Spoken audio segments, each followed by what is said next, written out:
Would I consider doing extractions in a case like this? I know that's a very controversial topic right now amongst everybody, but the reality is this, is what is the patient's chief complaint? That's the most important thing to look at. ClinCheck shows me in perfect class 1, but is that actually going to happen? I don't know, right? Like, no, I don't know, because the movements of the teeth, those are more realistically going to happen. Why? Why are they delaying this?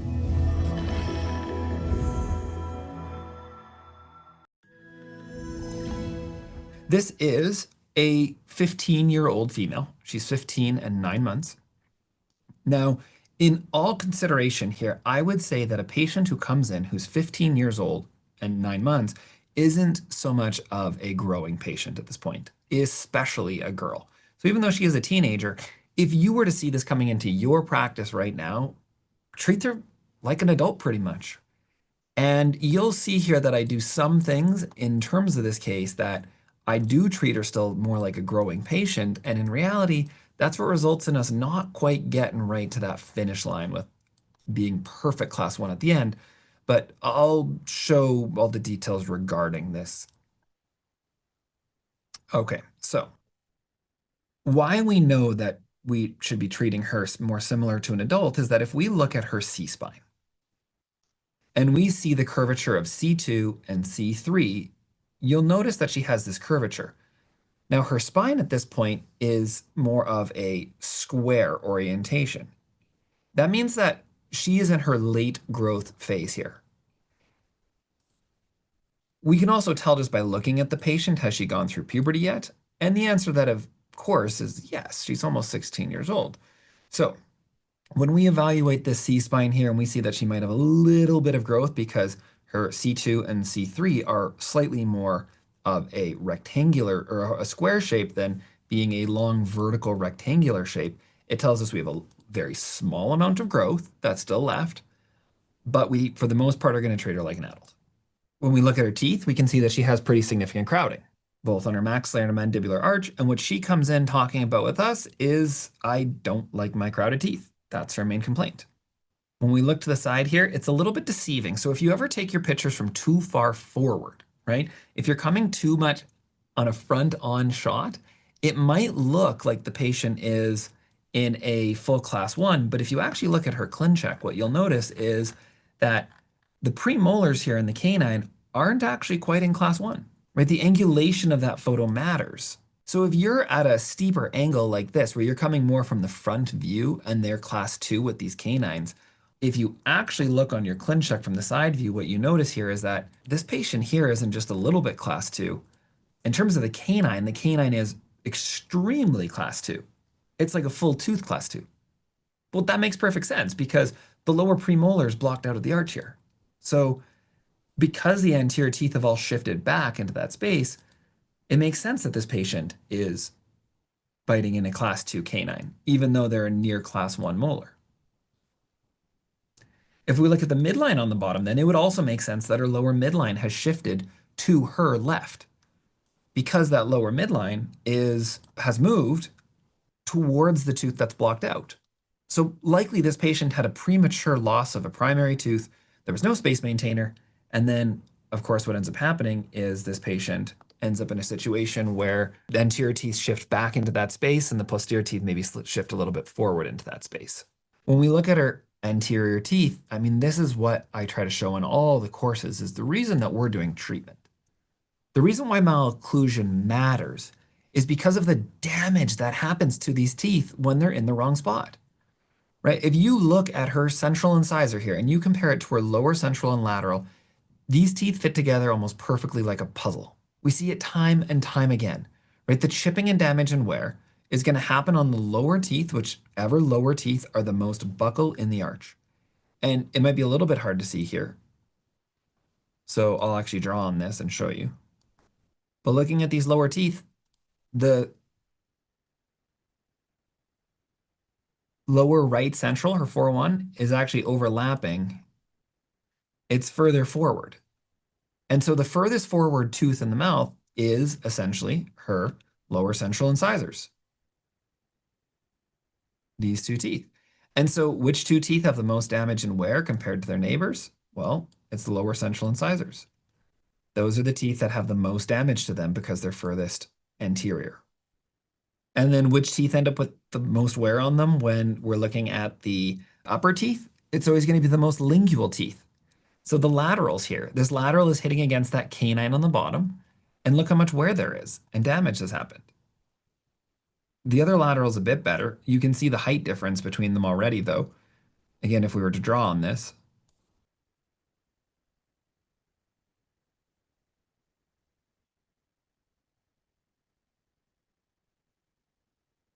right, we have a taller tooth in our upper left lateral than on our upper right lateral because of the wear and damage, because this lower or this upper lateral, the upper right lateral is further lingual. So the pattern is the pattern is the pattern. You're going to see the same things time and time again. So the conversation we're having with this patient is not, hey, you need Invisalign. Hey, your teeth are crowded and ugly. Hey, this isn't how it should be. The conversation that we're having with this patient is that you have a functional problem. When you bite down and your teeth are crowded and you shift forward into that edge to edge bite where you function and chew, you're only using some of your teeth. And those teeth that are hitting first, they're getting damaged and worn down. And so that is the biggest issue. That is the biggest concern. It's not to do with this blocked out tooth on the bottom. I mean, is that important? Well, yeah, it'd be great for us to use that tooth functionally. But so frequently, I think as dentists, we feel like, well, the patient doesn't really need to have straight teeth. Why does that really make that much of a difference? Well, it makes a difference because of the damage that happens to them over time. And if she's only 15 right now and this is happening to those teeth, I mean, she's only had these teeth for 8 years. What's it going to look like after she's had them for another 60? Right? And if you look at these patients in your practice, you will see them time and time and time again with damage and wear. And that's the reason why in our practice, we're essentially having 400 case starts.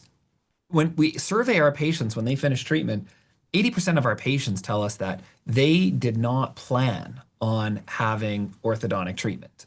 They weren't coming in saying, my teeth are crooked, my teeth are ugly. They're coming in just for a hygiene check, for a new patient exam. And we're having a conversation about the chipping, the damage, and the wear.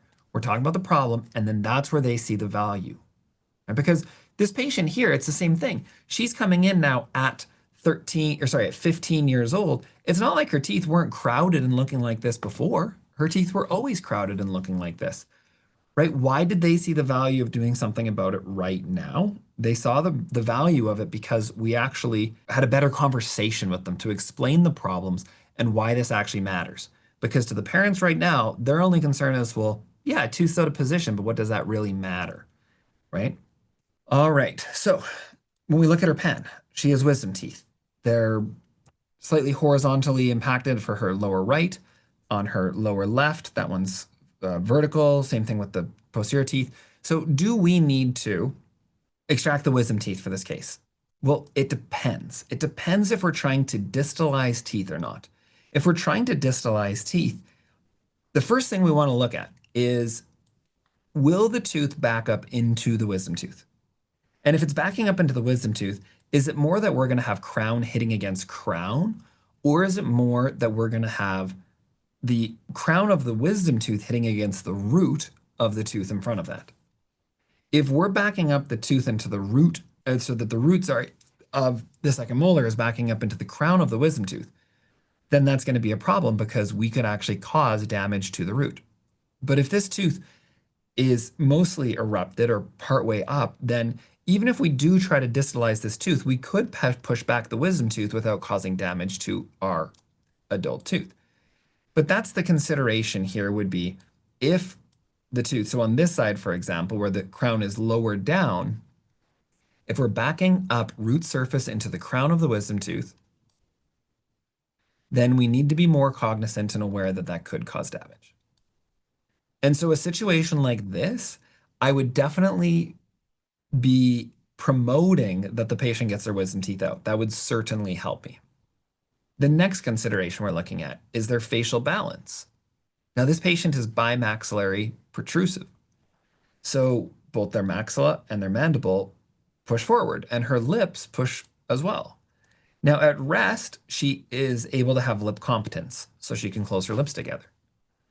And there might be a little bit of strain, but it's not bad. She says that she's pretty comfortable when she's at rest. But this is the whole debate. If you came to me right now and you said, Stephen, this patient really hates her profile, that's her chief concern. Or she feels like her lips stick out too far and she cannot get her lips to close over top of her teeth.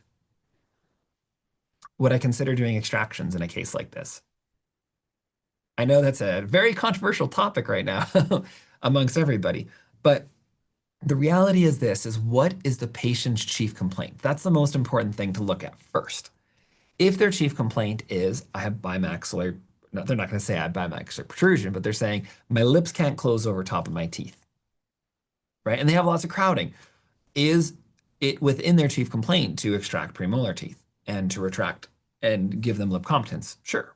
I mean, you could also do two jaw surgery with a retraction of both of those jaws, but is that any better than taking out premolar teeth? Well, no, I don't think that retraction surgery is the right move either, right? Maybe there's some other plastics procedures or techniques that could be utilized to try to loosen up her skin and get her lips over top of her teeth. But that's why it matters what the chief complaint is. In certain, not in, like in some cases, we look at it and we know exactly which direction we go. But in this case here, I would probably treat her different if that was her chief concern. But in her situation, she has no airway concerns, which would again maybe steer us one way or the other. But she has no airway concerns, but she also has no issues getting her lips over top of her teeth. And she doesn't want to look at the options of any extractions. And she feels good about her facial profile, right? And this facial profile is something that is more common. She's Filipino. So this is more common in Filipino patients that you're going to have bimaxillary protrusion. Now, if we are treating this case and we're expanding and proclining teeth and bringing them back into the arch, yes, it will actually make things worse in the sense of it's going to put more strain on her lips. And so we may need to consider something like IPR in this case in order to ensure that it doesn't get too far forward. But we can evaluate as we go through treatment in her circumstance to see if this becomes a problem or not. So again, the key takeaway I just want you to know is that my goal isn't to tell you do or don't do extractions, do or don't do IPR.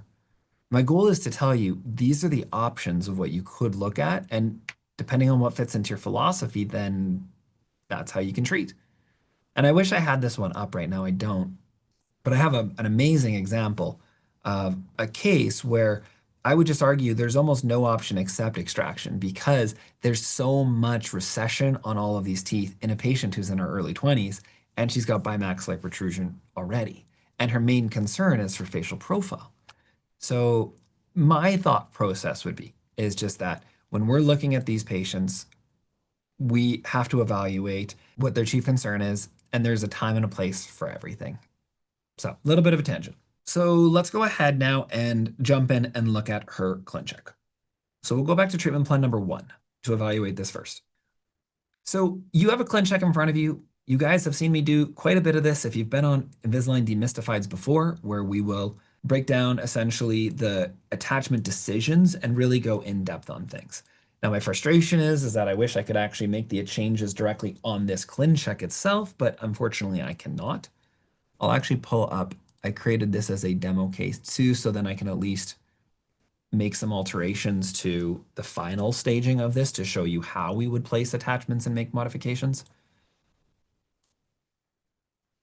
But let's go ahead and start off doing what I do pretty much on every single case here, which is using text expander. Here it is. Okay, so one of the things that I will do for pretty much every single ClinCheck is I will go through my checklist to see exactly how, or go through a check by check, step by step example of how we address this case and look through it. So the abbreviation here for this particular checklist, because I have multiple, is CC-adult. So what I'm going to do here is I'm going to type in CC-adult, and what is going to happen is it's going to pop up a list of things to go through and to evaluate line by line. So that's what we're going to do is we're going to go through every single line here until we have evaluated every component. So the first thing that I'm going to do whenever I'm looking at a ClinCheck on plan number 1 is review the technician's comments. Did they say anything that was important? Right? Are they telling us they put on an attachment in the middle of treatment? Are they telling us that there was anything delayed?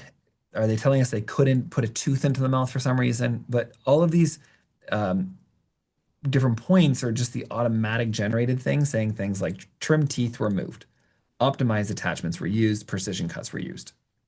Doesn't really give us anything too important. So no, there's nothing special from the technician. So what's next? Well, is the bite set properly? So if we compare where this patient starts off and just mimic the views from the side, from the front, so evaluate the middle of your top teeth, the middle of your bottom teeth, and see that it matches your photo and the side view.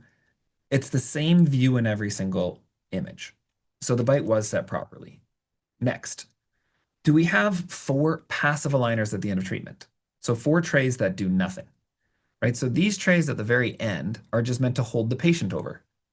I always say this, so you guys have heard me say this lots and lots and lots in different demystifieds, but if this is the only thing you take away from this webinar is that we need to have blank trays that just hold the patient over at the end of that batch so that they're not stuck wearing one tray for 4 weeks, that would be valuable that you learn that, because all that that's showing here then is that this is essentially 4 trays with no movements. They're called passive aligners. You can hover it and it'll even tell you here, passive aligners. Now it says here that there's active on the bottom, but the reason it's saying that is because it cannot actually in the software truly give you passive aligners on both arches. But this gives the patient something to wear between the first series and the second series. So they just continue changing every week like normal. So that's the 4 passive aligners. Okay, what's next? Final bite position. Let's go ahead and take a look here. So let's not even turn on our attachments, right? We're not even going to do that. We're literally just focused right now on look at the final position, right? And for those who've heard me speak in the Attachments About Mechanics or the Foundational Systems course, you'll know that I compare this to pre-flight checklist. Right? When I was flying planes back when, my wife made me stop because our baby was born. And so I would do a checklist every single time that I flew, just like this. You walk around the plane, you make sure the tires have air in them. Then you make sure that there's a fire extinguisher in the plane. Then you make sure that the fire extinguisher has pressure in it. And you go through this checklist every single time so you don't miss anything. Look familiar? Right? That's where it's based on. So the first thing that you have to do is make sure that we're actually ending up in the right airport. If you're going to be flying, you need to make sure that you go to the right airport and you're landing in the right airport. And again, some of you may have heard me tell this story before, but I was lecturing in Toronto once. I actually booked the flights for our entire Clearly Aligned team to fly to Ottawa, where I was lecturing the next day.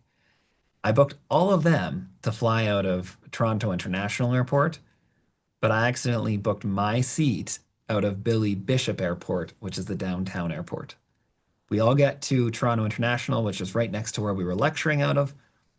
Everybody goes through security. I'm the last one to go through, and it's like beep, boop, beep, boop. And the security guy who's scanning me through, he's like, "You're in the wrong airport." So managed to make that flight by, it was like classic scene out of the movies telling the cab driver, like, "I'll give you an extra $50 tip if you make it here as fast as you possibly can." So after blowing all the red lights, we made it. But that's why you need to make sure that you submit a flight plan, right? You have to make sure that you know where you're landing and you have to have the charts for what the airport looks like where you're going. So that's what this whole next section is going to be here, is just as we break down each component, are we going to the right final destination? So the first question, are we wanting to correct to class 1 molar and class 1 canine? Well, to me, in this situation, yes, because we still have a bit of growth. And we're also going to get some proclination of these anterior teeth because it's not like we're that far off of class 1 in the molar regions. So yes, I would really like to correct class 1 molar. So let's click to our final position. Are we in class 1 at the end? Yeah, we are. It looks great, right? We're in a beautiful class 1 molar and a beautiful class 1 canine. So yeah, I can just get rid of this line. Oh, sorry guys, I'm not showing you the right screen. Poop. Right? Are we in class 1 at the end? From here to there, great. From here to there, great. That's class one. That's beautiful arches. It looks awesome. Okay, if we were not correcting to class one, are we happy with what we're seeing at the end? But we are correcting to class one, so it looks great. Next thing, curve of Spee. Let's just make sure I'm on treatment plan number one. Great. Okay, so the next thing is the curve of Spee. Right, there's really three things that you want to do if you're moving molars and you're setting up a ClinCheck to class one. And what do we want to do? Number one, we want to develop the arch. We want to expand, right? We need to widen the shoe. It's like kind of untying the laces of your shoe and widening the shoe before you put your foot in. So we've got to widen that upper arch and arch develop, right? Number two, we've got to fix the torque, right? If the teeth are retroclined, well, then the bottom jaw can't come forward. It's smacking up against these teeth that are tipped way back lingually. So that's number two, is fix the torque. Number three is we have to intrude those lower incisors that are currently biting then in this dual plane bite, right? Because look at how high up these teeth sit. We have a huge curve of Spee. It's ridiculous. Now, the reason why this happens is here's what would have happened to this patient, right? This patient, she loses a tooth prematurely. Maybe the molars drift slightly forward, the anterior teeth, the midline shifts over to that space. Because in her case here, I think it's not so much the molars drifted because her molars are pretty similar on both arches. In her case, I think more so what's happened is that she actually had the anterior teeth shifted back into that space. So the anterior teeth, they all erupt, the premolar erupts, and then the tooth that was lost the space, that tooth fortunately did not get impacted. It was like, by hell or high water, I'm coming into the mouth. And so it erupted far to the buccal. Now, because those teeth all shifted, the overjet normally should be like 2 millimeters, and there should be an incisal stop. But because there's no incisal stop, because everything shifted to that side and back, well, now these teeth all have more overjet, even though she's nearly a class one molar. And so with that overjet, now these teeth have started to super erupt until they find contact. Because we know that teeth will super erupt until they hit something. Think of the example where you pull a lower first molar, the upper first molar super erupts down into that lower first molar spot, and the back teeth drift forward and tip into that space, wrecking your implant site. So, knowing all of this, the key is to say, well, how do we, like when we look at the etiology of what's happened here, how do we fix it? How do we undo it? Right? Well, the super eruption occurred because these teeth had nothing to hit against until they erupted, and then they hit against something. Well, now they're biting with this really significant deep bite. There we go. So she has this really significant deep bite because those teeth have super erupted because of the overjet until they hit against the backside of the maxillary teeth, or in some cases here, you'll actually see them biting into the palate.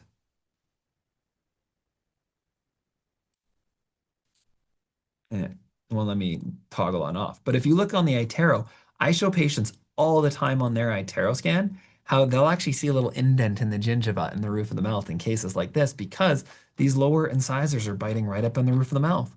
And if you want one of the most impactful slides to show or things to show your patients on the iTero, on the outcome simulator, if you show them this view right here and you toggle the lower jaw going on and off, like, oh, there we go, like that. They'll go, wow, Timmy, does that hurt? Every single time they say that, does that hurt? And then the kid's like, I don't know, like, no, I'm whatever. I don't know. Like, that's what my teeth bite. Like, I'm 9. Why are you asking me this question?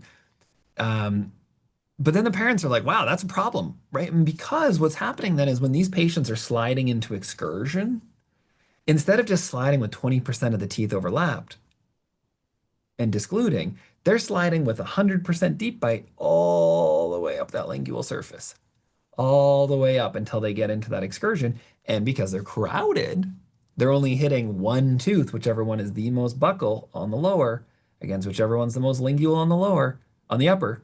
And then those teeth are the ones that get the most wear and damage. It's just the most classic thing you see in every single case.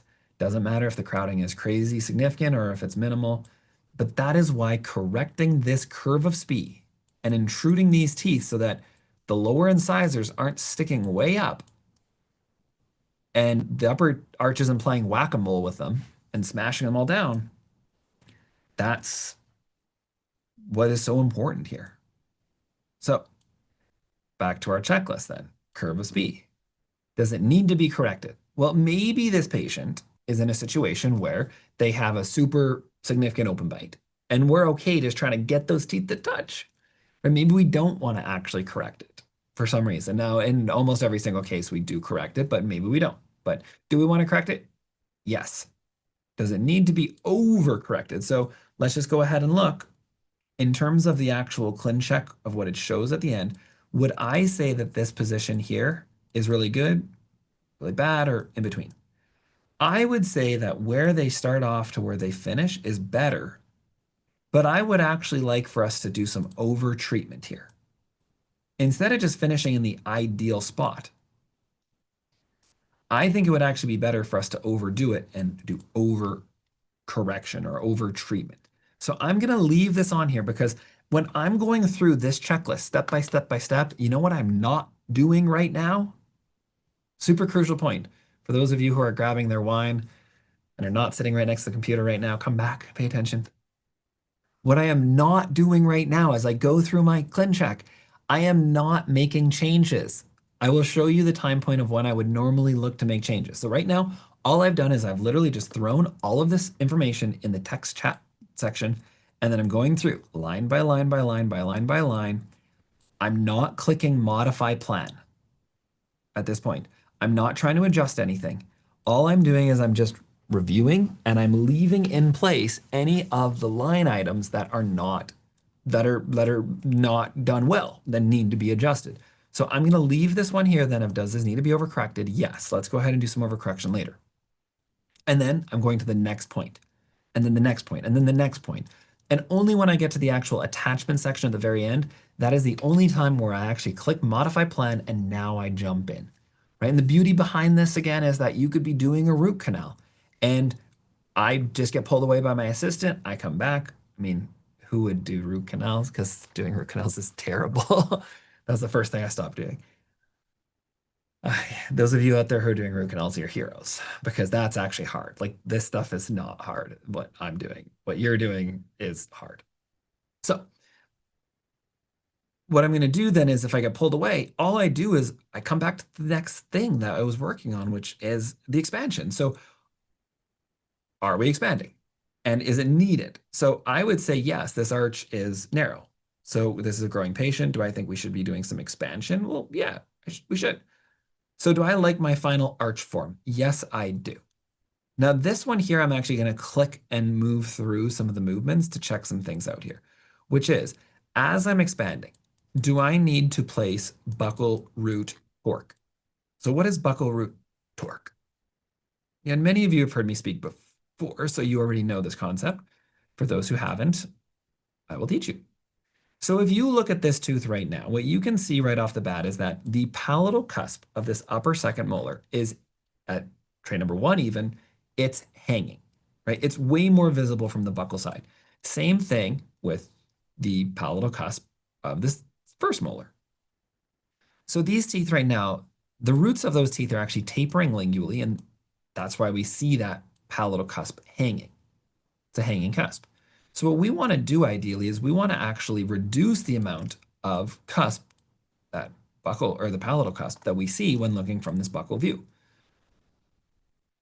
So I'll go ahead and explain this way, but then I'll show you another way of understanding if there's buccal root torque added to the plan. So when we actually then go ahead and drag through these slides, you notice that now I don't see the palatal cusp anymore on that first molar. Let's just look at the first molar for now. When I look from this occlusal view and I go back to liner number 1 and I drag through, if you look at the amount of lingual tooth surface showing, and then you drag through, you'll notice that there's a little bit less lingual showing at the end than at the very beginning. That's another way that you can determine if there's buccal root torque happening. The last way, which I'll do here, is I have to click into plan number 14, which is at the very end. So I normally, again, do not click this modify button, but I'm going to do it right now just so I can show you the changes and then I'll undo it. Although I need to refresh it for some reason. Hopefully I don't lose all my text expanders.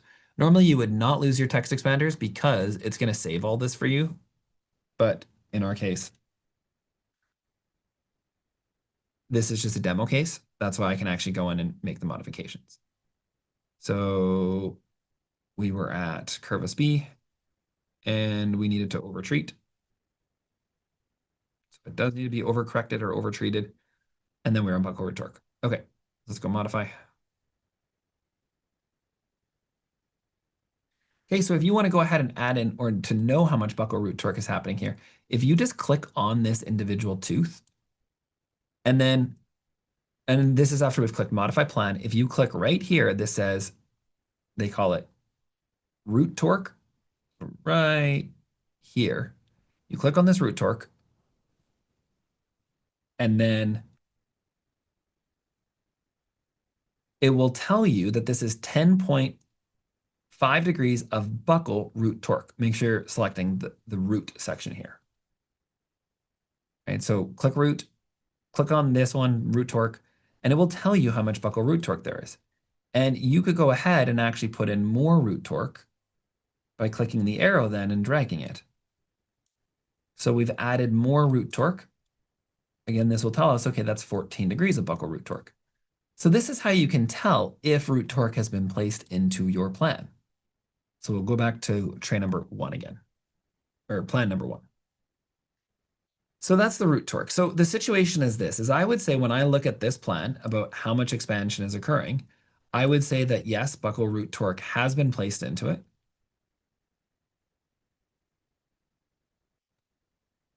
The other way you can tell is if you look from the side view, you can look at the simulated gingiva here. So if there's more of a bulging of the simulated gingiva at the end, where you can kind of see it even as we go through here, that it's bulging out this fake simulated gingiva, that also tells you that there's buccal root torque just from looking at it. So the reality is this, is I am not clicking on every single ClinCheck and clicking on each individual tooth to measure the amount of movement that's happening. I'm just looking at this plan and saying, hey, is the root moving to the buccal? Because that is the number one reason that we don't have enough expansion occurring and that the roots don't move, is we need to do more overcorrection, over treatment of that root movement. And so that's what we're looking at on this plan. Okay, the next thing, the upper sixes. So at the end of treatment, when we look at our teeth, are our upper sixes derotated? AKA, are the buccal surfaces of these teeth pretty much parallel? We drew lines along the buccal surfaces towards one another. Right, what we don't want is to have a situation where we have a really rotated tooth. For example, again, I'm just going to mess up this ClinCheck right now. Oftentimes you'll see something like this. So imagine this was our final position.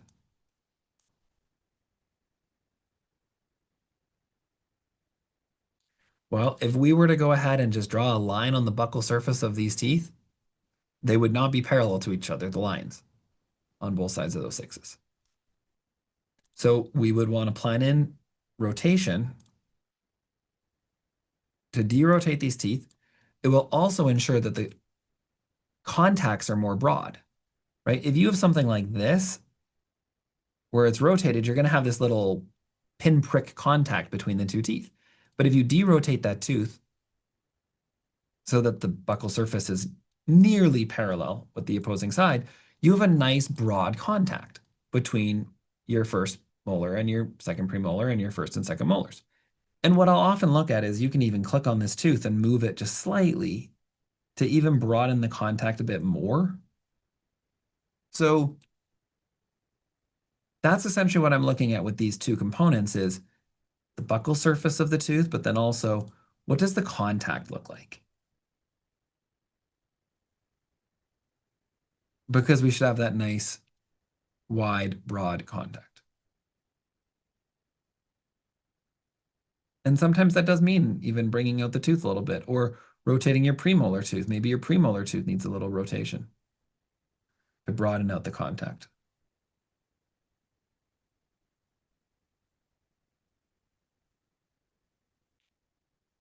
Now, again, when I go through these ClinChecks, you could spend days literally working on these, right? Because there's so many details involved, and that's the thing that is so unique and cool is that it's literally a video game and you can get into it to whatever degree you want. I would say be careful that you don't go so deep into the weeds that you're spending hours just tweaking these little positions. But again, here's the great thing about this is that if you are utilizing a checklist and you're going through things step by step by step by step, you have the ability to not waste your time, right? The goal that I have for you would be is that you can do it to a high standard, but you're not wasting time while you're doing that. Instead, you're super efficient about how you plan it. Because we only look at the molar position in terms of the rotational component and the expansion component. We're only looking at that one time, right? We don't need to look at that many different times. And there was a comment here from the modifications. Would we use the rotational feature like this? Or would you use the hinge axis? Because there's another way that you can click. So this one here is called rotation. Oh, let me go back. The rotation here, right? This is the rotational one where it rotates the whole tooth from the middle of the tooth. You can see how it's got the dotted lines going right to the middle. The other option you have is that you can use one called the hinge. So this is a mesial hinge. So it means that the mesial doesn't actually move and the distal just moves in. Or you could go ahead and have the opposite here, which is the distal hinge. So the distal doesn't move, it hinges on the distal, and then you rotate out. And the comment was, do you use the rotational or do you use the hinge? Well, it's kind of, there's two different ways to get the same result, right? The thing would be is if you're using the hinge and you're trying to broaden this contact, the only way that you can derotate this tooth is actually to do this. And then we'd have to go ahead and move the tooth back in to the arch. But if the tooth is essentially in the right position buccolingually and it just needs to rotate on the spot, then you can just grab the rotational movement here, and then the tooth will rotate for the most part in the arch. But you often do need to use the buccolingual adjustment slightly, no matter which way you do it, whether it's rotation or whether it's hinge. So it doesn't really matter. The main thing is just that it looks like this with a nice bright broad contact where it's derotating. Okay. The other thing I want you to know again is that even though we're taking all this time designing these cases, the reality is this is like when I first was doing my flying and I was doing my checklist, it took me over an hour to do the 5 minute checklist when I first started flying. And I never even got off the ground with the pilot. Like I paid all this money, we literally walked around the plane and I looked at things. Then the next time it probably took me half an hour. By the time that I was flying consistently, it was like, I don't know, 5 minutes to do the checklist. It's like, do the tires have air? Yes. Does the aileron work? Yes. Right? Does the rudder work? Yes. Is there? Then you walk in the plane. Okay. Inside, is there any fuel leaking? Okay, you're in the plane now. Fire extinguisher, control lock. You go through things time after time, and then it makes it really straightforward. But you're detail oriented because they always say that the aviation industry has the strictest rules because the rules are written in blood. And that's the reason why I'm so strict with my checklist for myself is because I've made the mistakes. I've been bloodied before by not doing something, and then later you're looking at it saying, okay, why did I miss this little detail? But the reality is even though this looks daunting to start with, once you get to the point that you do this consistently, it will not be so hard for you to do. So many doctors who are part of Clearly Select say, I can't imagine life without my checklist. And, I took your courses 2 years ago. I wasn't using the checklist. And then once I got to the point, though, where I started consistently using it, I was like, man, this is really hard. It's taking me a long time to do all my ClinChecks. So I wasn't using it. And then I started using this over time. And now my ClinChecks are better. They're consistent. I'm not wasting chair time because stupid things are missed on my ClinCheck. Okay, there was one more question about the expansion, which was, are we worried about dehiscences at all or fenestrations? So are we worried that as we expand, that we'll get to the point where we could push the root out of the bone? And the reality of this is not in the posterior. In the posterior, I am not worried at all because as you move these teeth and you expand, if we reach the point where we cannot get any further, we can't expand more, what will end up happening is The roots will hit against the cortical plate and the crowns will tip. Just like what you see here in our initial positioning, it'll end up with a hanging palatal cusp. But it is almost impossible to push out a root through the cortical plate using aligners. It's even pretty much impossible using braces, right? If you're using wired braces, right, think about how stiff a stainless steel arch wire is. A rectangular stainless steel arch wire is really, really stiff. You put a bend into that wire for a toe out bend, and you pop that in their brackets, and then you tie it all in, and it feels like someone's freaking punching that patient in the mouth with their braces. Are those roots going to be moving through the cortical plate, even though they have built-in torque? No, they're going to hit the cortical plate, and that's as far as it's going to go. Now, the different scenario, though, is so the plastic is so flimsy in the back on the upper, but in the anterior, I have seen many cases where someone is expanding, they don't do IPR, there's no extraction done, and there's a lot of crowding, and this patient has periodontal issues, or even doesn't have perio issues, but we're just expanding way too much in the anterior segment.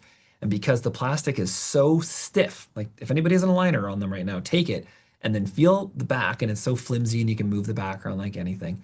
And then in the anterior, though, it's really, really stiff. And so that stiffness will result in the strong forces actually being applied. And because there's fewer roots on the anterior teeth, they actually can move through the bone. I've seen it before where it's stripped right down from the top of the incisor all the way down to the apex and the root is poking through. And so that is why what you're going to see later here is we're going to be looking at the component of the gingival situation to ensure we don't do harm to our patient. But in the posterior, I'm not worried at all. So what comes next? Let's go back to treatment plan 1. So are the 6s derotated in parallel? In our case, they are. Now, here's the thing that's beautiful about how things are set up with doctors that are in Clearly Select. So you'll hear me talk about Clearly Select, which is our community, that if you want to have access essentially to all the checklists that we use and to other resources as well, then if you're part of Clearly Select, like I'll just show you a quick profile here of our actual uh, text expander. So all of these text expanders are for the prescription form. So this is for posterior open bites, for active retainers, for mixed dentition. These are our reviews for mixed dentition in adults, our charting notes, our segmental instructions. So everybody who's in Clearly Select has access to every one of these text expanders. Beyond that, what's so cool is that what you'll notice when you're looking at this actual ClinCheck plan is that for the most part, everything is done. Like there's not a whole lot of things that we're going in here and being like, oh, this is not correct. And the reason for that is because we actually have a template that the ClinCheck passes through that in it essentially does all the things here that I'm going through step by step by step and ensures that they're actually done because this is not Invisalign's default. Right? When it goes through the Invisalign treat engine, it's giving a specific algorithm for how it's designing and planning the case. But what's very cool is that we have a template that allows it to go through our Clearly Select template, and then it treats the case differently. It does our philosophies for it. And so anybody who's in Clearly Select has access to that specific engine. So when you're doing the prescription form, you can click the Clearly Select engine. It doesn't mean that there's no thinking or there's no work involved that you have to come back and you don't have to do any of this. It's just that you notice how there's not a lot that we need to change. Well, that's because either it's going through the specific Clearly Select engine, or in reality, this is actually what we did. The instructions that I give the technician are very, very specified. And again, for those in Clearly Select, this is kind of the, this one actually did not go through the engine. This is more of the manual way of doing it. So you can see that these are all the things that I wrote to the technician. Everything that you see here is what I wrote to them. Because there's so many different components of things that, in my opinion, are not optimized in terms of how ClinChecks are set up. From the speed that teeth are moving, to when the attachments go on the teeth, to where they go on the teeth.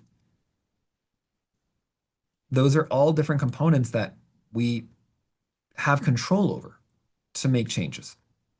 And so I'm very, very particular in terms of how I write it, but nowadays it's so great because you don't need to worry about any of that stuff. So if you're a part of Clearly Select, you have access to the written instructions for all of the actual template, the prescription form instructions, or you can just literally run things through the Clearly Select engine. Okay, back to our checklist.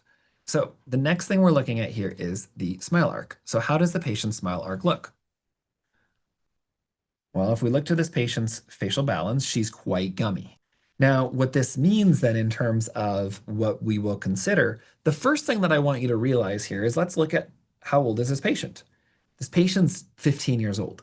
So do I get really over eager with fixing deep bites by intruding maxillary teeth in younger patients? No.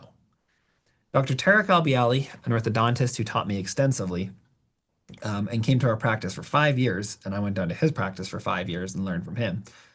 He would always say that if you intrude a patient's maxillary teeth, you will make them look older than their grandfather or their grandmother. And so the consideration here is that when we have younger patients, their smile line has not finished establishing. Along with that, their gingiva has not finished its positioning. Right? The gingiva will continue to go up until that patient is about 18 years old. I saw a perfect example of this recently where, again, I don't have the case up right now, but maybe I can pull it up later if you want, where a patient had trauma to their front teeth and they got a crown done at 15. It's a boy. And you can see the height difference between that crowned tooth and the neighboring teeth is significantly different. And the reason why is because the gingiva hadn't finished establishing its final height. That's why we don't do crowns generally on patients that are under like 19 for boys, 18 for girls.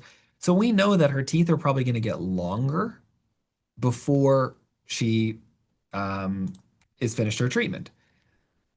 The other consideration here is what Christian Coachman used to always say, which is in terms of gingiva, his philosophy is that gingiva is not a bad thing. It's not ugly.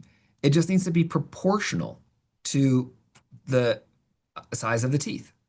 And so I'm going to cheat here. I'm going to jump ahead and I'm going to show you a little bit more of her smile. As we go through treatment, we go to here, we're going to go to here, and we're going to be kind of in this position close to the end of treatment. If we actually look at the amount of gingiva that this patient is showing when she's smiling right now, unless she's doing a really, really big smile, to me, I don't look at this and say, wow, there's way too much gingiva showing here. This is horribly unesthetic. One of the dentists who used to work in our practice had quite a gummy smile, but his teeth were proportional to his smile. And so I think his smile was actually really, really good because the youthful smile comes from showing gingiva. Because we know that the smile line will drop 0.1 millimeter per year. So it's going to drop 1 millimeter per decade. So in the next 30 years, when this patient is 40, if this is what her smile looks like right now, is this, you know what? In 30 years, she's going to have a perfect smile in terms of showing just teeth. And even here, I'll show you some of the final photos. If she's smiling really, really big here and she's showing even more gingiva, again, I'm actually okay with that in a really young patient because as long as it's not really tiny teeth that are next to this gingiva, I don't think it looks unesthetic. And even in this case, and over time, that lip line is going to drop. It's going to change its height. And so it's not something that I would say I'm going to be extensively intruding our maxillary teeth. So that's what I'm looking at essentially when I'm looking at her smile right now is to say, yes, she's gummy. Agreed. And you might say, Stephen, I disagree. I think that's super anesthetic. I think that you should do either crown lengthening or I think you should intrude those maxillary teeth. That's okay. Like you could absolutely intrude this if that's your philosophy. I'm just explaining why in this case here, we're not trying to do extensive amount of intrusion in our anterior. So I'd say in the majority of our cases, we're correcting deep bites, not through intrusion of the maxillary teeth. For smile aesthetic reasons, we're doing it more from intrusion of the lower anterior teeth. Okay, but let's go ahead and look at our midlines one more time here. So if we look at our midlines, maybe she's slightly canted, right? There's a slight angle to her anterior teeth. But all in all, I would say that the main thing is her midline here is pretty much coincident with her nose and her face. So midline's fine. And there's not a significant amount of canting, so we can address any minor alterations of canting later as well. So that means that our lower midline is what's shifted. It's not her maxillary midline, which of course makes sense. So smile arc looks good. And I'll go, this should really be in a different spot because it comes later, but are there any cancer midline shifts needed? Not really. Okay, the next one, IPR for fragile tissue. So this is where we're paying attention more to fenestrations and dehiscences. We're paying attention to the bone and are we going to push these anterior teeth forward to the point that it's going to cause there to be problems? So let's go ahead and look at our pictures again. When we look at our lower anterior teeth, how's the gingiva look? We're like, that's the first question. It's just literally, how does it look? Right? Am I pulling out a CBCT right now and measuring how many voxels worth of bone we have? No, I'm not. I'm just looking at this and saying, what's it look like? Is it good tissue? Is it bad tissue? So in this case, I'd say it's okay. It's not amazing. There definitely is a risk here of recession because any time that you do orthodontic treatment, there's a risk of recession. Right? It doesn't matter if you are in a situation where it's a really, really straightforward case. I would never, ever tell a patient that there's no chance of recession. I showed one of the cases to the Australian doctors the other day, and when I was just pointing out to them like a really great case, the lower incisors had almost no crowding whatsoever. But during treatment, the patient ended up getting recession. People will ask, I want to do orthodontics, but I don't want to have recession. How do I do that? And I have a really great answer. If you don't want to have recession doing orthodontics, don't do orthodontics. That's the only way. Right? Ray was actually talking about how I got laser eye surgery done. So I just got it finished a week ago today.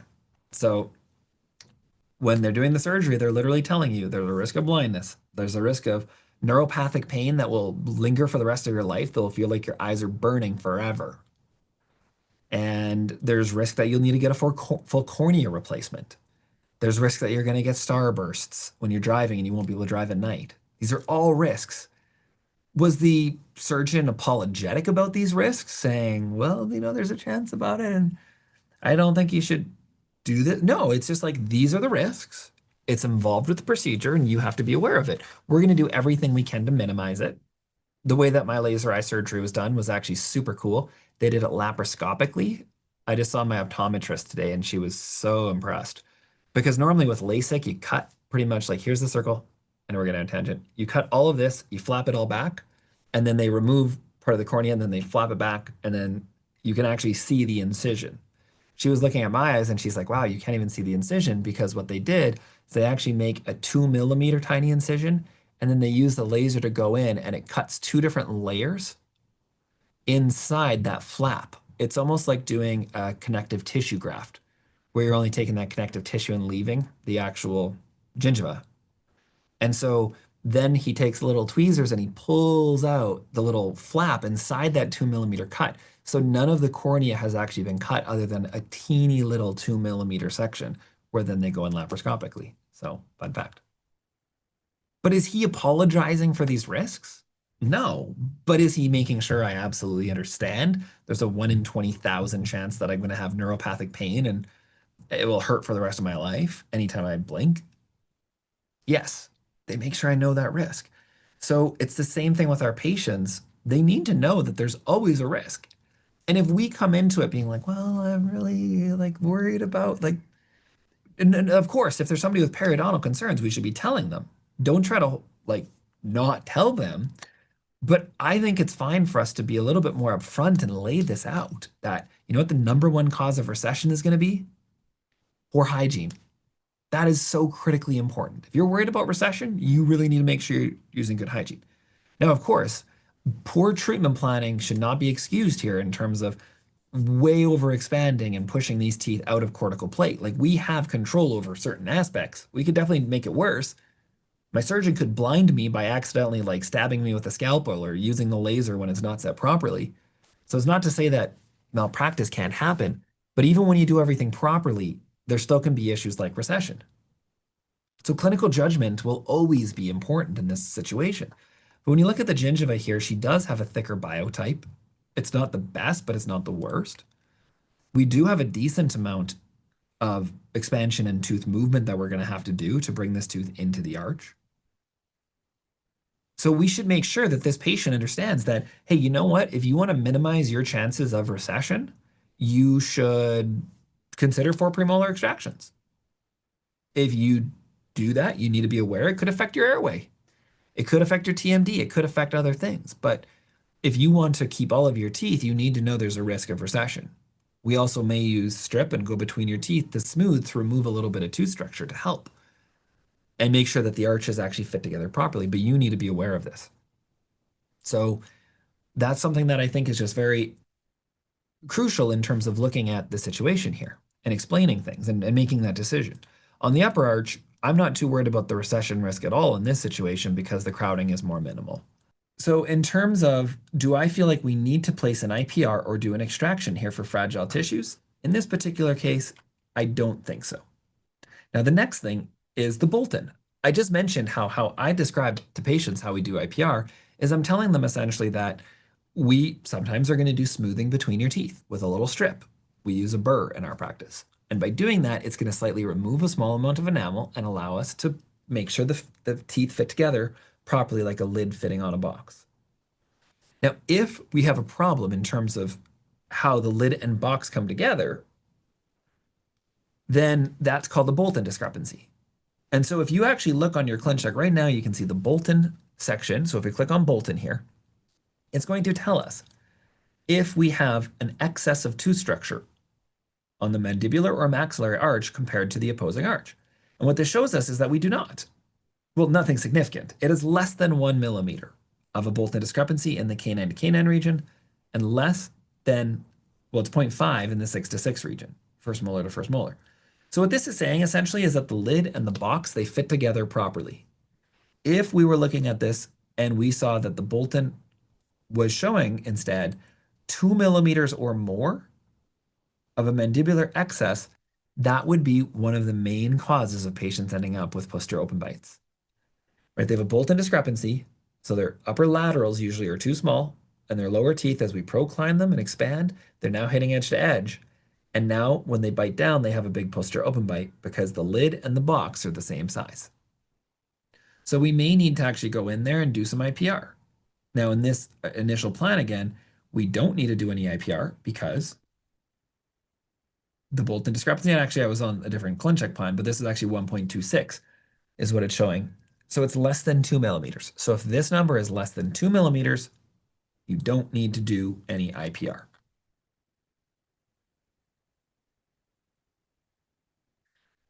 Cool. So we at this point have gone through like 15 different touch points here to evaluate if something should have been done. Now we'll go through 15 more. No. Okay, the next one, staging. So evaluate if there's round tripping. So round tripping is essentially when we're looking at the ClinCheck plan, are teeth moving one direction and then moving back a different direction? Or are they moving right from their initial position to their final position? Well, we do actually have some expansion occurring here while we're slightly distalizing. But the teeth move essentially right from the beginning to the final spot. Same thing on the upper. Just looking at the teeth, do they move right from their initial to their final position? They do. Okay, that's pretty good. On the lower. So yeah, they're pretty much going exactly where they need to go. Now, the tooth that always makes the most sense to look at in terms of round tripping, because it's going to potentially be different, is a tooth that's blocked out. So what I want to ensure that we are doing when we have a tooth that's blocked out is what you see here. And again, sometimes it's actually a little bit tricky because, oh, I can see, okay, there's a mistake. Great. I want to show mistakes. Because sometimes the ClinChecks are set up too well because of our templates, and then we don't see all the problems. So look at this tooth. The number one problem about this ClinCheck plan that would normally be happening is that imagine right now I'm pushing up on this tooth, right? I'm trying to push it into the arch. If I'm trying to push that tooth into the arch and I only have this much space available, how does that work? Right? How do we actually push that tooth into the right position? Well, if we don't have enough space, then there's nowhere for that tooth to go. It cannot physically occupy the matter, the tooth matter that's in place right now with the lower first molar and the lower first premolar. We need to physically have room. And so what frequently happens with our ClinCheck plans is that the tooth will immediately start moving into these other teeth. Because Invisalign's ClinChecks actually allow you to move these teeth through the pixels, and you'll see it later in the plan here. It's not right off the bat. So to start with here, what it's actually doing is it's making space, and then the tooth is moving. But look right here. Do you see that? Do you see how the tooth is actually moving through the other tooth slightly? Because Invisalign's protocols here is that the teeth are allowed to actually move through one another. This is crazy. The teeth can actually move through one another up to 0.09 millimeters. The teeth can physically move through the pixels. Well, that's an impossibility. How can you do that? Well, the reason that you see it on the ClinCheck plan is because if you remember back to your Invisalign training, they may have told you take a finishing strip. And every 4 liners, if you're seeing your patients back once a month, take a finishing strip and finish between the teeth and floss your finishing strip to do a little bit of IPR that's not actually measured or marked down on your plan to ensure there's no friction. But why would we do that? That's so clinically inefficient. Why wouldn't we instead create a little bit of space around these teeth and let them actually slide past each other? So that's what's happening to start with here is that space is being created. The teeth are moving past one another and they're almost there. It's like beautiful, beautiful, beautiful, beautiful, beautiful. And then boom, the Titanic is hitting the iceberg. And that's usually where things are going to stop tracking. So in this case here, I'm okay with round tripping in the perspective of we create space, we move that tooth, and then we close the space. Like that's okay. But what I would actually do nowadays is round tripping in this situation, I would actually like to have more space or more round tripping. So what I might say then in these instructions to the technician is I might say, give 0.5 millimeters of space mesial to the lower left 5, lower left second premolar from the start of treatment, and do not close it at any time. And what I will also do here, I'm going to put a bunch of asterisks right here for myself. I'm also going to show you just what I would do on this treatment plan now. Well, actually, I can just do it right away. So I'll go to the modification. What I would do, so you can see that this tooth did move into the arch properly, but I would actually click on here and I would actually just create spacing around this tooth nowadays by doing this.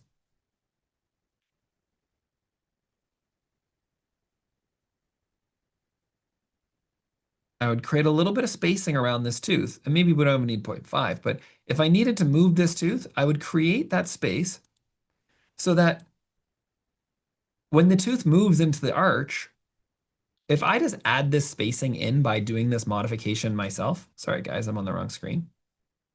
Do that again.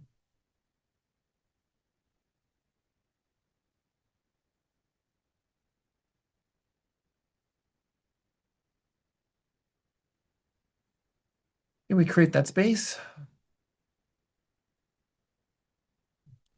So now we just know that this is going to work because there's room around that tooth, or at least it's going to be more consistent in terms of how it moves compared to if there's friction where the tooth is smashing up to the next one. Okay, let's go back to our comments. Okay, so that's how I make that change. Evaluate extrusion predictability. This is going to be the next one. So is anything extruding? Nope, things are mostly intruding here with this initial plan. Again, notice how I don't even have attachments on at this point. That's where I would evaluate some attachments, but nothing is extrude. Oh, I'm on the wrong plan. Kind of wish the line would just let you modify your old plans so you could see them. Is anything extruding? No, nothing's extruding.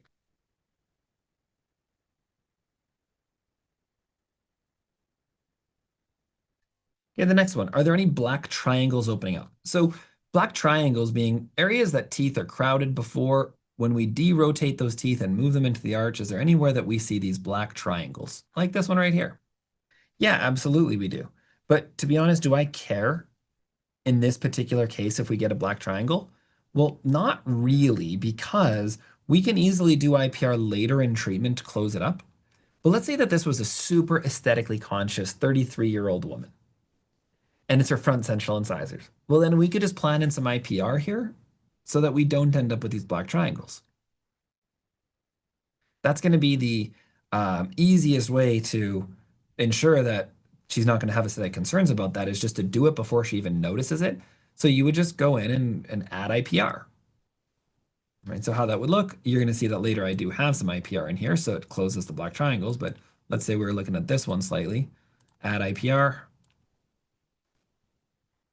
and then increase it, just like that.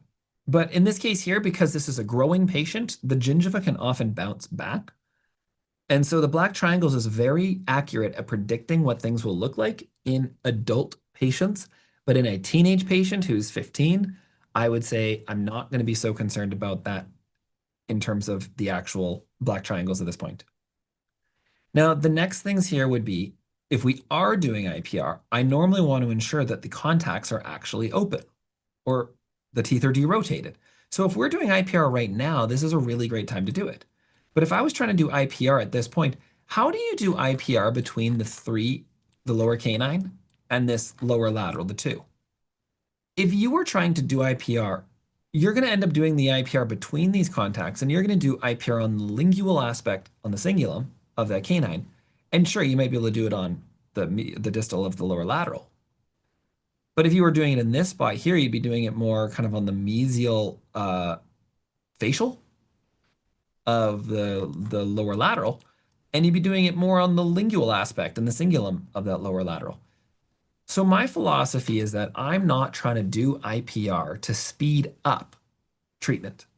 I'm trying to do IPR because it's specifically indicated for maybe black triangles, for a Bolton discrepancy, because the gingiva is really thin and we're worried about the gingiva side of things.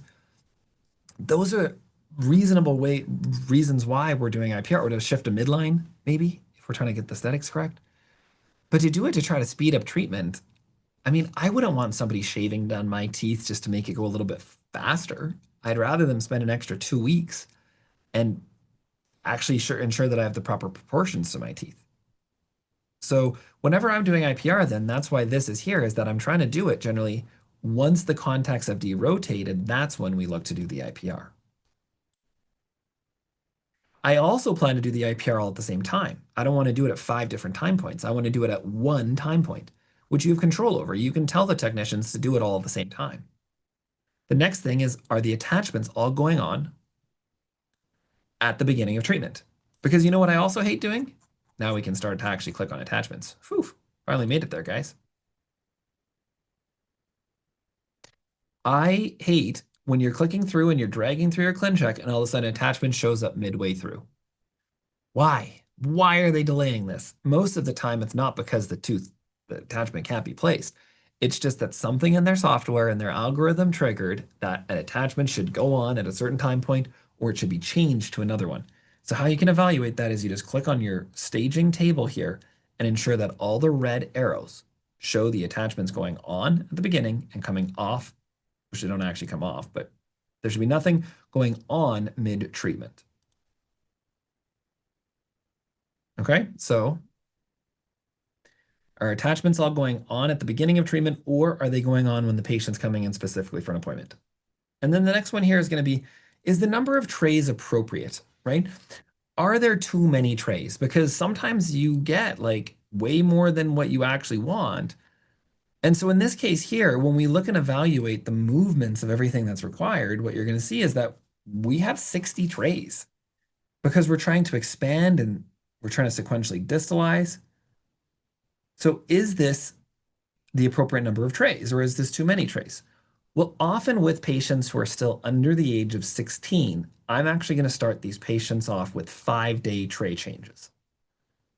So 5 days per tray, they're not eating with them in. Some of you have known that I will talk about eating with aligners in, how that's going to speed up treatment for adult patients. But in this case here, we're not having the patient eat with their aligners in. Instead, we're having the patient remove them while they're eating, but we start them off as a 5-day baseline, and then we can slow them down to 7 days if needed. But I really want to get the process going, and usually the bone is less dense. So that's, I think, not a bad way to first start off. because 60 trays times 5 days, that's 300 days. Well, that's 10 months. Is it reasonable that this case is going to take us a while? Absolutely, right? This patient is definitely, it's going to take time for us to do this case. So if you were doing this with braces, I'd probably be quoting the patient, I don't know, a year and a half to 2 years. So with Invisalign, is it reasonable that it's going to take us a year and a half to 2 years to treat this growing patient? I mean, not really growing that much, but this complicated case and bringing the tooth into the arch and making sure everything's in the right spot? Yeah, absolutely. In my opinion, that makes sense. So we're going to be telling this patient at the consult from the very beginning, this would take us a year and a half to 2 years with braces. It's going to be taking us a year and a half to 2 years with Invisalign too, because teeth just know forces. They don't know that the ClinCheck showed it was supposed to be done in 12 trays. So it's going to be done in 3 months. Right? So how frequently do we get that? We know it's going to be multiple batches as well. That's just the reality of it. So 60 aligners in a case like this, where we're going to have this expansion, bringing the tooth into the arch, everything else, I think that's actually reasonable for that first batch. Because I'm predicting that realistically, if we were changing 5 days and it's going to take two years, that would mean that I'd essentially be looking at like 60 is 300 days. So for 600 days, that would be 120 trays total for this case. So there's no round tripping we need to remove. Now we're looking at pontics. Do we have any pontics? I've got good news, guys. There's no pontics, so we can erase the entire section. Hooray. Okay, we're making progress. Now we're talking attachments. So I've broken attachments into 3 sections here: retention, root rotations and difficult movements, and if there's any attachments on crowns. Let's just get this one out of the way. She's 15, there's no attachments on crowns. So we don't need to worry about crowns. Okay, retention. So the first one here then is going to be deep bite. So here's a question. Do we need to intrude the lower incisors to correct a curve of Spee? The answer to that is pretty clear. Right? Yes, we do. We need to correct the deep bite. And so if I look at the attachments that are on the teeth right now, are these the best attachments to support with deep bite correction? Well, when we're intruding lower anteriors, we need good attachments on the premolars and the molars. So when I look here, this is an optimized expansion support with rotation. This is an optimized rotation. This is an optimized expansion attachment. This tooth didn't even get an attachment. And then this guy here is an optimized retention. This one's an optimized rotation and support. This one here is an optimized multiplane. None of these attachments that I'm seeing right now make me super happy. If I'm wanting to place attachments, like the right attachments, the ones that I would like to be placing for my deep bite correction would be a 3 to 4 millimeter horizontal attachment pulled out to its maximum thickness so that the tray can really, really lock in. Same thing here. Or if I was using an optimized attachment, which is this guy, I'd be using an optimized retention attachment, which we do have on one tooth. But I will show you some things about this ClinCheck in a little bit that were not done, which caused me some problems. Because the optimized attachments are meant to be taken off every time that you finish a batch of trays, which I will give you some insight into right here. So here's, first of all, here's our little optimized attachments. This is how far out they stick. When you look at the thickness instead, just do a compare plan, and then I'll compare this new one that I'm working on. Okay, this is the optimized retention attachment right here. If I place on my own conventional attachment, try and put it in the same spot, and I pull it out to its maximum thickness, which attachment has more surface area for retention? Let's do a little drawing. Take you back to my grade 3 artwork. I haven't put the grid tool on here, but if I was to use the grid, what it will tell you is that essentially the amount of undercut, so the amount of surface area preventing this tray from lifting off with this optimized attachment compared to our conventional attachment, it's almost 50% more surface area that's available on the undercut side of this tooth to prevent the tray from lifting off, all in this area right here, compared to what you have on your optimized attachment. So in terms of tray retention, staying on your teeth, a conventional attachment actually really helps. The other thing that you're going to notice, and I'll jump ahead, is that when we look at the size and the surface area, because I do leave on a bunch of optimized attachments. So when you look at the surface area of some of these attachments, how much work is this attachment doing right here?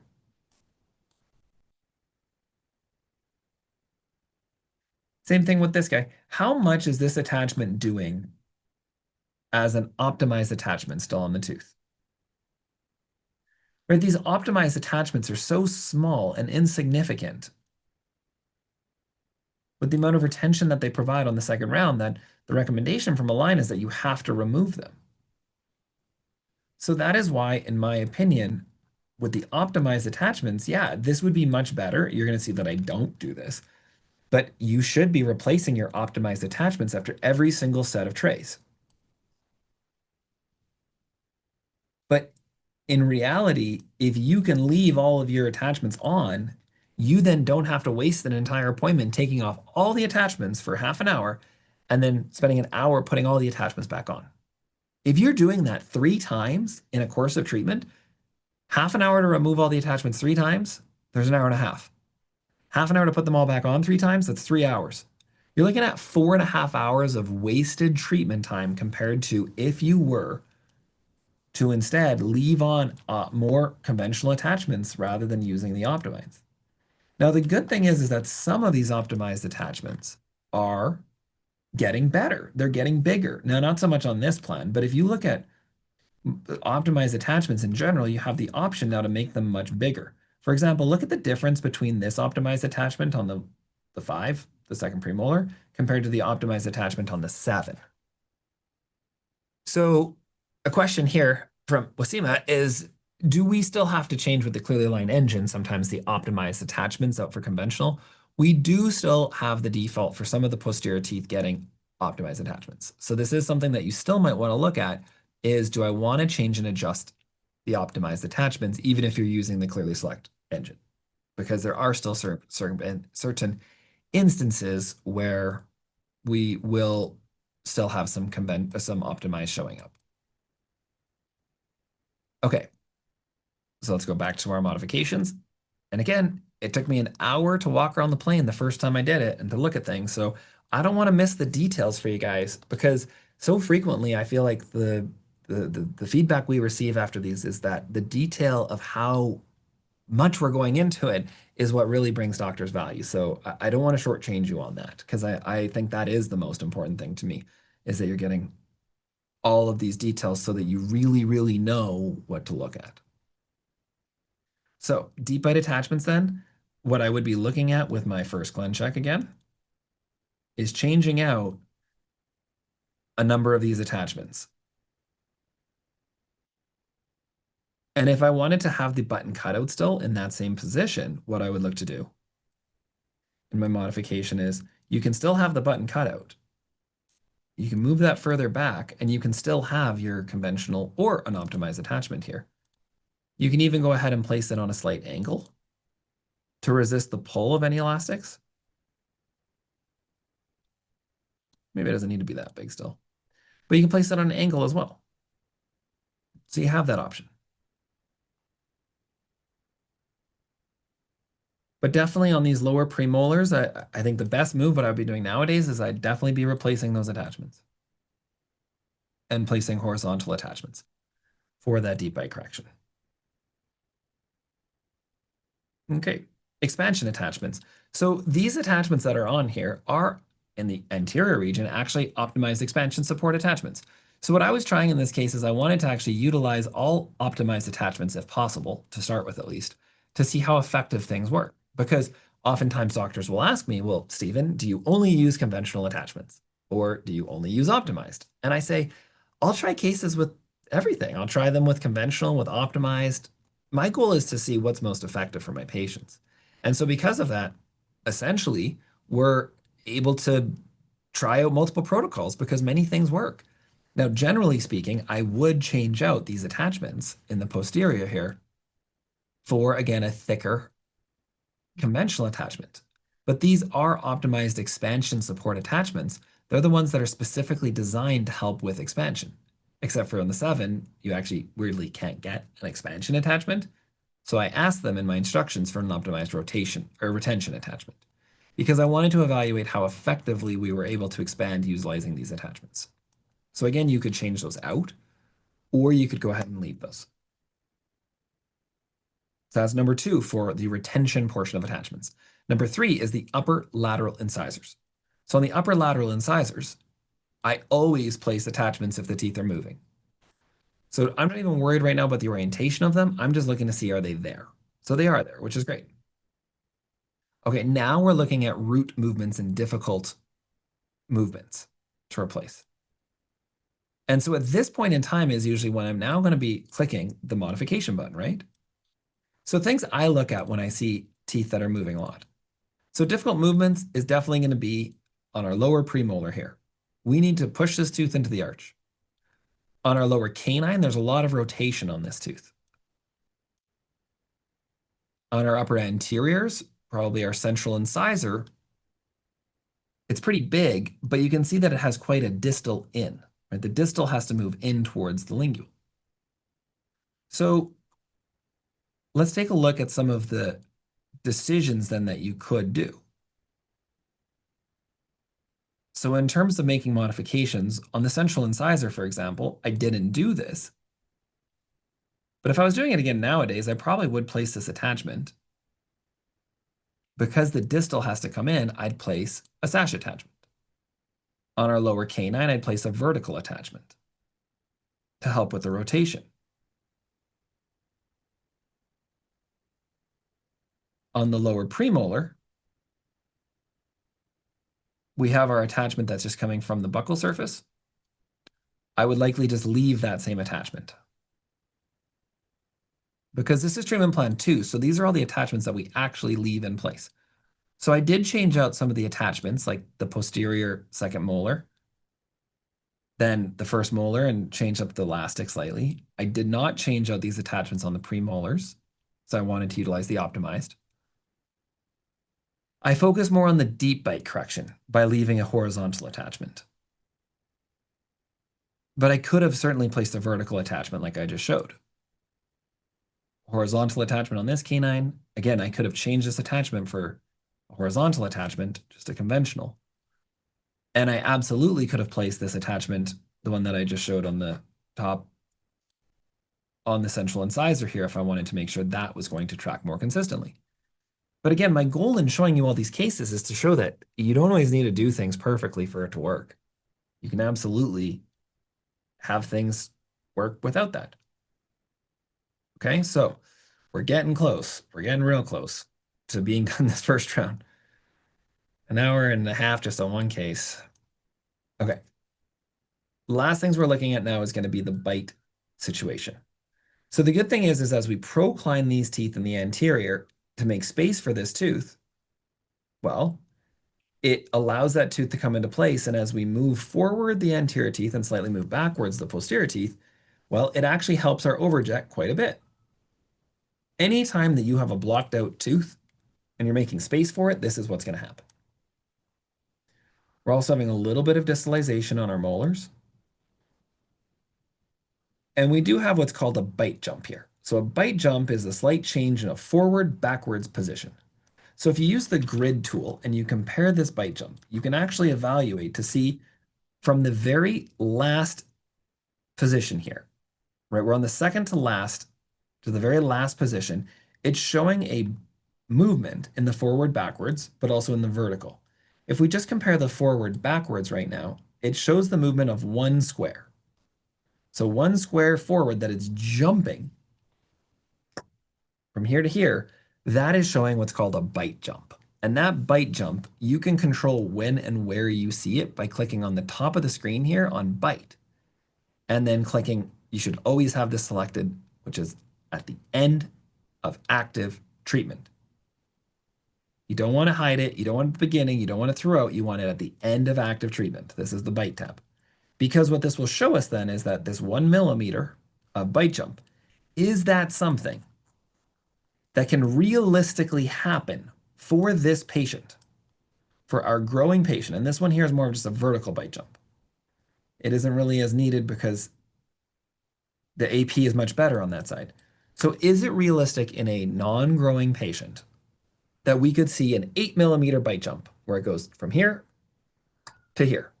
No, not realistic because this patient isn't growing. There's no growth to modify with the elastics. But in this patient's case, well, based on her C-spine, she still has a little bit of growth left, just a touch. So is it reasonable that if she wears her elastics really well, that we might be able to get a small amount of growth? Yeah, I think we could. 2 mm, 3 mm, 4 mm? No, she's through puberty. Like she's on the tail end. But a millimeter, that is realistic.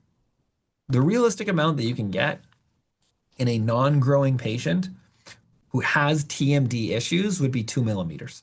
If they're really constricted, arches, the anterior teeth are retroclined. As you simply procline and widen the arches, the jaw will often come forward because their condyle had pressure backwards on it and it was causing constriction. But and retro positioning. So you could see a little bite jump in your ClinCheck just from the jaw repositioning. But this is a simulation, so this is not something that is guaranteed to happen. Like my ClinCheck shows me in perfect class 1, but is that actually going to happen? I don't know, right? Like, no, I don't know, because the movements of the teeth, those are more realistically going to happen, even though we will want some overtreatment. But the actual bite jump depends on how much the patient's going to grow or what the condylar position is if they have TMD. And that's not something that we know. So because of that, it's hard to say exactly what the situation will be. But is it realistic again that 1 mm is within the acceptable range? Yes, yes, it will. So let's go ahead and finish up. So the next thing then for the elastics is, do we have the proper attachments or the button cutouts? So I like button cutouts because it means that you're not pulling the aligner off the teeth. So I'm happy with the position from the lower first molars to the upper canines. We would use a 1/4 4-ounce elastic. That's the size. Am I okay? This is what I was just talking about. Do we have more than 2 mm, 4 mm, or 6 mm of a bite jump? Well, we have less. We have 1. So is that realistic? Yes. So is that something I think we can do? Absolutely. Oh boy, guys, we're almost there. So all that's left on my list then here is give 0.5 mm of space from the very beginning and maintain that on the lower. And then I had said here that we were going to do a little bit more, showing at least what over treatment would look like. So this is where the patient actually is at the end, so we don't need more. But if we wanted to go ahead and plan in a little bit of extra movement, just a little bit of some extra oomph to intrude these teeth a bit more, this is how we do it.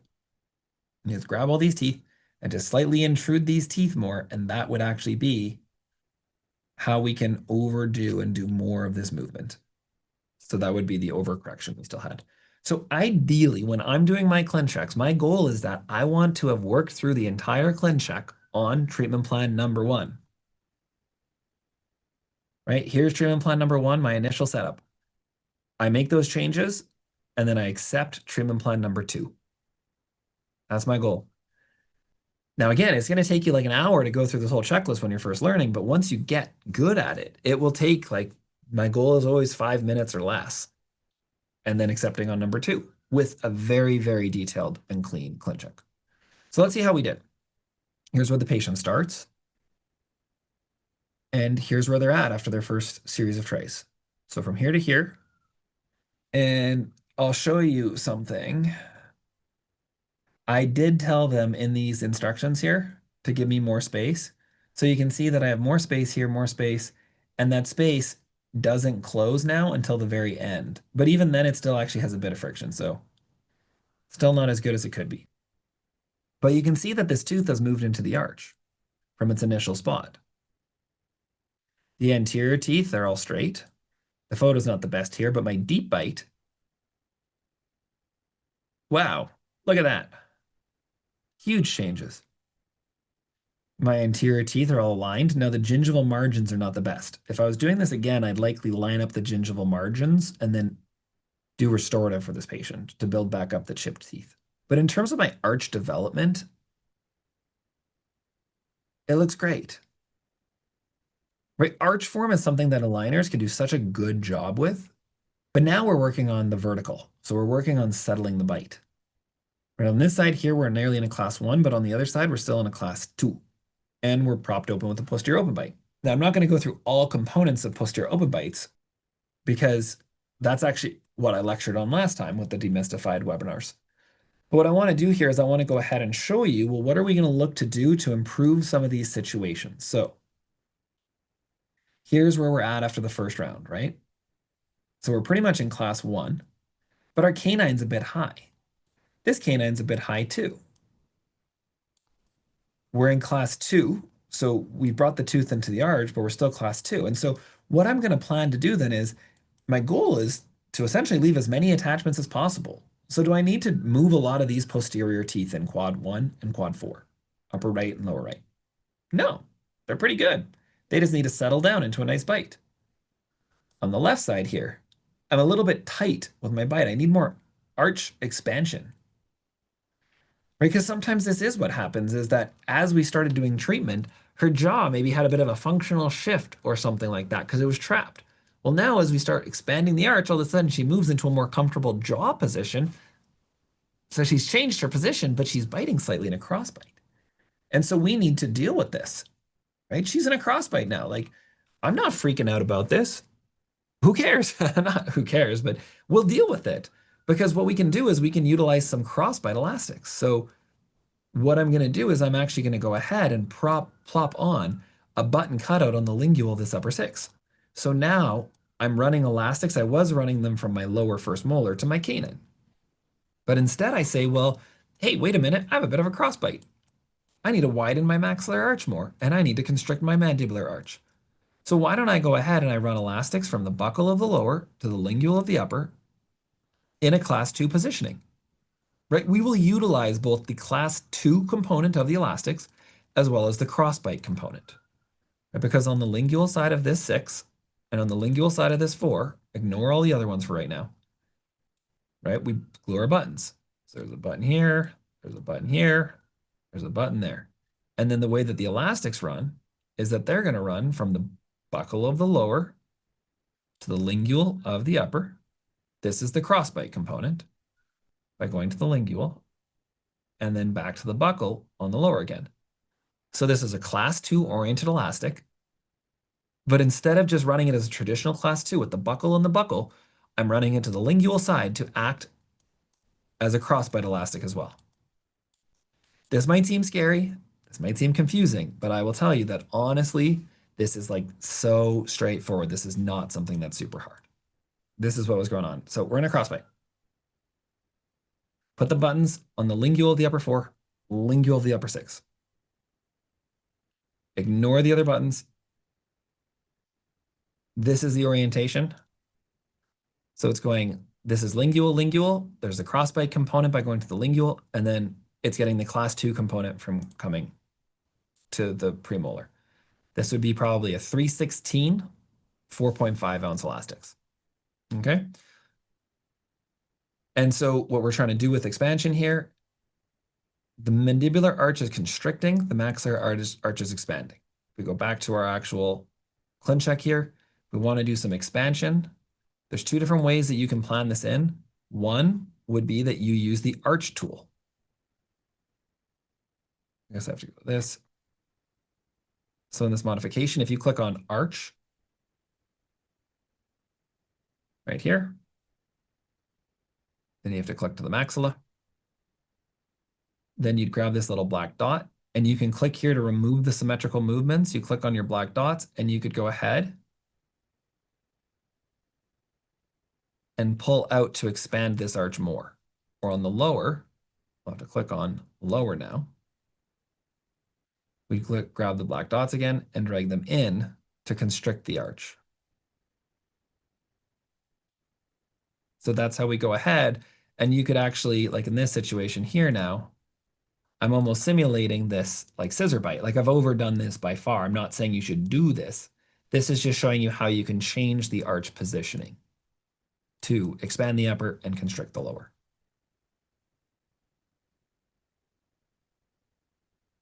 Okay, so what we're actually doing in this circumstance then is we're running triangular elastic right here in the anterior. We don't even run an elastic at this point on the right side, like for class 2, because this patient's pretty much class 1. So I will do this where I won't do a class 2 elastic, but I'm not going to take off the button, because what if I realize later I need a class 2 elastic? Well, yes, I'm running more of a vertical elastic right now, but if I want a class 2 elastic later, I don't want to have to put a button back on again. What a waste of chair time.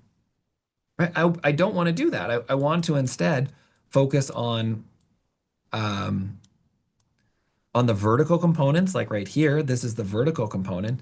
Now on this side, I need the class 2 elastic, so that's why I actually have the button cutouts on the lingual. And you might say, well, Stephen, there's a lot of button cutouts, and yeah, it is. But if you were using elastics with braces here, you might be running just as many elastics. So that's essentially the bite jump side of things, or the class 2 side of things. And then the last thing that we'll look at here is just the root angulation. Right? We need to get a lot of mesial root tip. This is quite a challenging movement. And so what we've actually asked the technicians to do here is to place a double stacked attachment. So this is 2 attachments on top of each other. This is 3 millimeters thick. Think of this like a car. You're actually grabbing the key of the car and you're turning the key. Right? That's what we're trying to do to this tooth. We're trying to create a lot of mesial root tip for this tooth. Now, there was a question from before, which was on the initial plan, do we think that the bite jump is realistic? Well, that's where we went through that specific line item where we were checking to see, is it less than 2 millimeters of anterior posterior bite jump? And it was less. So I would say it's realistic because this is still a growing patient. So if we were changing their anterior posterior position with elastics in a growing braces patient, it would be realistic to do a millimeter of growth. Now that's what you're going to see at the end, though, is I'll give you the spoiler, is we don't actually get quite to the point that I want. We're still finishing this case slightly class 2. So that's the answer, is that we don't know, because it depends. Will they wear their elastics? Is there any growth left? If neither of those two things, is there any arch constriction in TMD, like retrocline or retropositioned condyles, that will reposition during treatment? We don't know those answers.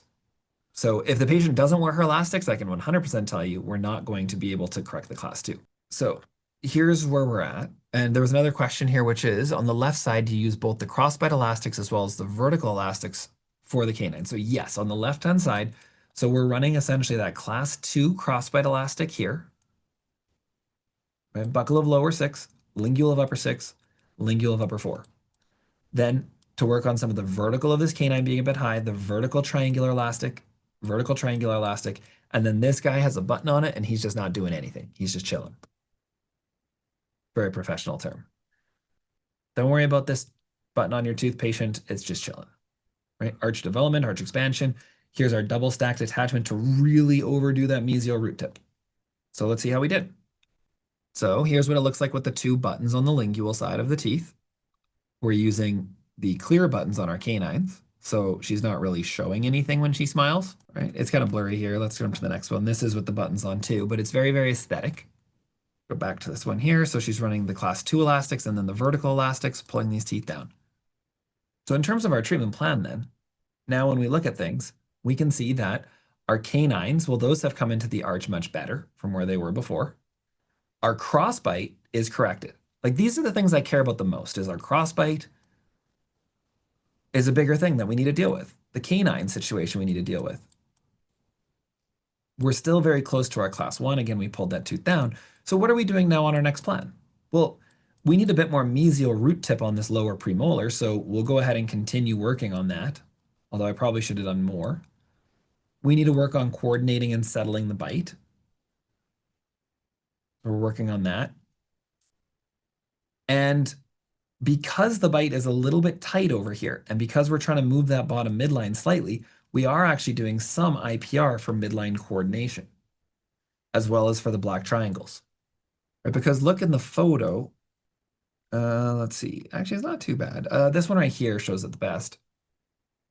So if we actually look, the gums are pretty high, so it's not bad, but there is a small amount of black triangles between some of these teeth. So by doing 0.4 millimeters of IPR between those teeth where there's black triangles, not only do we better align our midlines, we're actually closing up those black triangles, and that's allowing us then to improve our midline position from where we were to where we're at after this round. So again, the bite's not quite there. It's not quite settled for us. At this time point, so after this ClinCheck here, this patient's been in treatment for about 2 years. And so this is now getting to the point where it's a conversation, in my opinion, with the patient about how are they feeling with things. And so what we decide to do at this point is to take off the elastics because the patient is at the point where she is telling us that she is not wearing her elastics. She's not like she's at the point where I don't want to say she's done, but the amount of compliance we're getting from her now is lacking. And so this is the real world that you will sometimes have where, right, here's her case. So this is now what we're going to do. We're going to take off her attachments and we're going to start working on settling the bite. So when we see it from the right side, the bite looks really good. So what are we going to work on here? We're just going to settle the bite. And these are what I call our temporary retainers or active retainers, if you guys have heard me speak before. And so when we're looking at settling the bite for her now, this settling is happening just from the teeth coming together with gravity. It's just some settling with gravity and some movement from the trays with minor settling. It's the same thing we're working on the other side, but realistically, at this point, with her not wearing her elastics well enough and or not having growth at this point, then this is what we're working on settling. Because this is where she's biting right now, but we're going to have her wearing these trays for 16 to 18 hours a day to settle the bite. Right, so just minor movements to bring these teeth into a better occlusion. And there's a question there, if we're doing IPR just on one side, are we creating an asymmetry? And the answer to that is yes, totally. We absolutely are, because we're at this point here where we are trying to get our patient as close to class 1 as we possibly can. But if the patient's not compliant or we're out of growth, what are our options? Right? We're close to 2 years in treatment now. And so we have to make that decision, right? As to Richard Litt, one of the orthodontists who taught me, used to always say, we should call orthodontics compromise odontics. What are we willing to compromise on? Are we going to keep her in treatment for another 6 months or a year? Are we going to work on continually trying to sequentially distalize these teeth? And that's part of our problem here is, remember at the very beginning, we were looking at how much sequential distalization can we do? How much can we back these teeth up on the upper arch and the lower arch because of the wisdom teeth?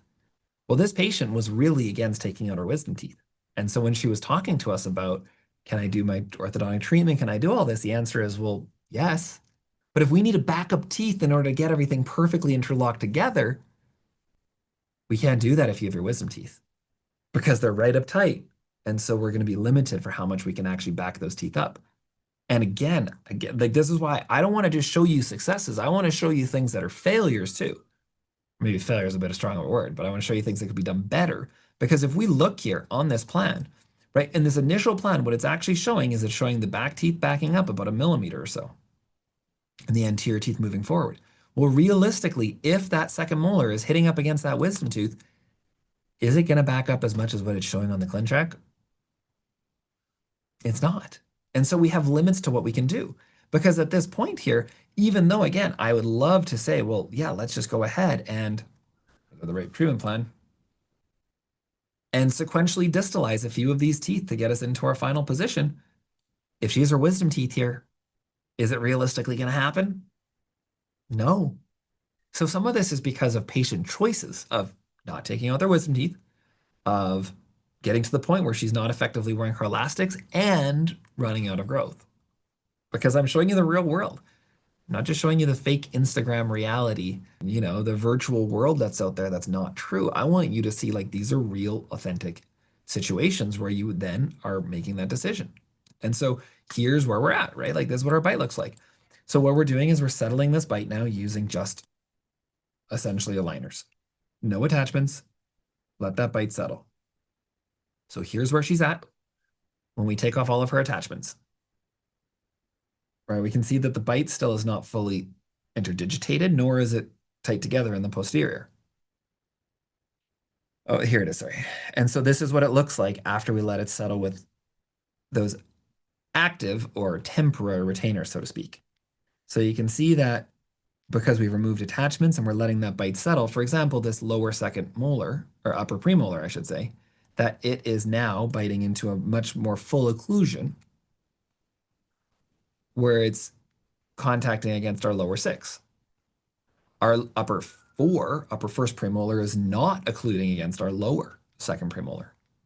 Our canine here is still not quite touching our lower first molar. So we are about a millimeter or so, a millimeter and a half, 2 millimeters, somewhere in that range from being in a perfect class 1. And our midlines reflect that.